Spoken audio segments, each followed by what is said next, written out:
Arjun here और आज हम बात करने वाले हैं एक ऐसे माइंडसेट शिफ्ट की जो पूरी शादी की प्रोसेस को बदल कर रख देगा। प्रिया दिस साइड। और सच में अर्जुन, ये टॉपिक इतना रिलेटेबल है ना, क्योंकि जब हम अरेंज्ड मैरिज सेटअप में जाते हैं तो लगता है हम किसी जॉब के लिए इंटरव्यू दे रहे हैं।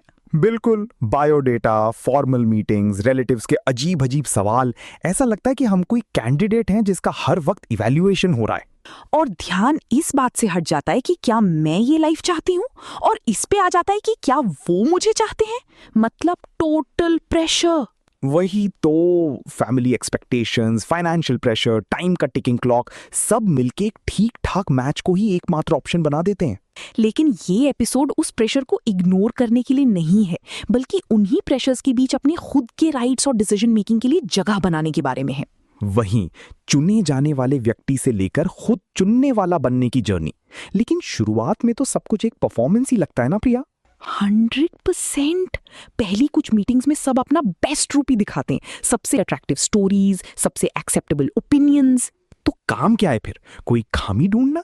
नहीं, काम ये है कि उस परफॉर्मेंस के पीछे छुपे रियल इंसान को देखा जाए। जैसे वो लोग जो पहली ही कॉल में हम और हमारा जैसे वर्ड्स यूज करने लगते हैं, एक कॉल के बाद ही फ्यूचर अपार्टमेंट की बातें शुरू। अरे ऊपर से ये बड़ा स्वीट लगता है कि कितना सीरियस इंटेंट है, लेकिन अंदर ही अंदर ये इंस्टेंट इंटीमेसी क्रिएट करने की एक स्ट्रैटेजी है, ताकि आपको स्लो डाउन होने का मौका ही ना मिले। अगर आपने थोड़ा भी डाउट एक्सप्रेस किया तो ऐसा लगता है जैसे आप किसी इस्टेब्लिश चीज को बिट्रेयल दे रहे हो। एग्जैक्टली ये टेस्ट करने का तरीका है कि क्या आपको एक्साइटमेंट में आसानी से बहाया जा सकता है या नहीं। तो फर्क कैसे पता चले? सिंपल है, देखो कि वो फ्यूचर की पॉसिबिलिटी की बात कर रहे हैं या फिर आपको सीधा अपनी प्लानिंग में फिट कर रहे हैं। बड़ी सही बात बोली। एक आपको इनवाइट करता है और दूसरा आपको बस अपनी स्क्रिप्ट में इंक्लूड कर लेता है। और सिर्फ ये ही नहीं, फैमिलीज के सवाल भी तो देखो, जैसे वो कार्तिक और अंजलि वाला एग्जाम्पल। हाँ, जहां मम्मी जी बिजनेस का एनुअल टर्नओवर, पर्सनल सेविंग्स और इन्वेस्टमेंट वैल्यू पूछती हैं और बोलती हैं कि बस ये इंश्योर करना चाहती हैं कि अंजलि को कोई परेशानी ना हो। इरादा चिंता हो सकता है, लेकिन इम्पैक्ट क्या है? एक फाइनेंशियल ऑडिट वाली सिचुएशन, कि क्या आप उनकी फैमिली को अपने फाइनेंसेस का ऑडिटर मानते हो या नहीं। और ये किसी जेंडर की बात नहीं है, रोल्स को रिवर्स कर दो तो भी ये सेम ही काम करेगा। ये बाउंड्रीज का टेस्ट है। तो एक केयरिंग पेरेंट का रियल सवाल कैसा होना चाहिए कि एक कपल के रूप में आप और अंजलि फाइनेंशियल डिसीजंस को कैसे आगे बढ़ाने की प्लानिंग कर रहे हैं। वो पार्टनरशिप में इंटरेस्टेड है और पहला वाला बस एक प्रोवाइडर के रूप में टेस्ट कर रहा है। डिफरेंस क्लियर है। लेकिन अर्जुन, कैरेक्टर की असली परख तो बड़े फॉर्मल मोमेंट्स में नहीं, बल्कि एक आम, बोरिंग या स्ट्रेसफुल ट्यूसडे को होती है। जैसे सुनीता और गिरीश का एग्जाम्पल।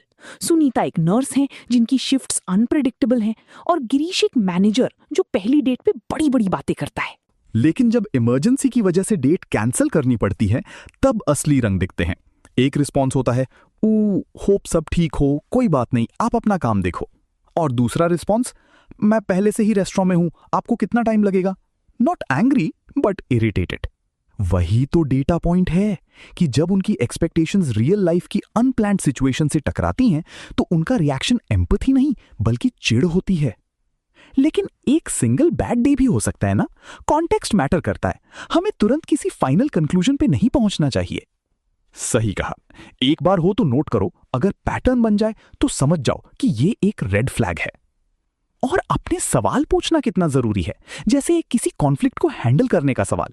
सुनने वाली बात ये नहीं होती कि कौन सही था, बल्कि ये कि दोनों पर्सपेक्टिव्स को साथ में रखने की कितनी कैपेसिटी है उसमें।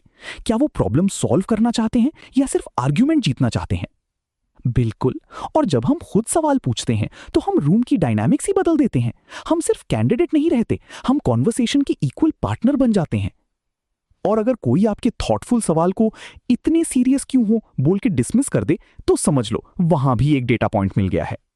बस वही तो, कि क्या आपको एक ऐसी लाइफ चाहिए जहां सभी दरवाजे बंद हो, या फिर ऐसी जहां जेन्युइन क्यूरियोसिटी और ग्रोथ हो।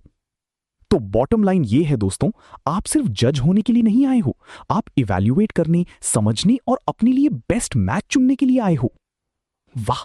तो नेक्स्ट टाइम जब भी कोई प्रोफाइल देखो या किसी से मिलो, ये माइंडसेट शिफ्ट जरूर ट्राई करना। मिलते हैं नेक्स्ट एपिसोड में।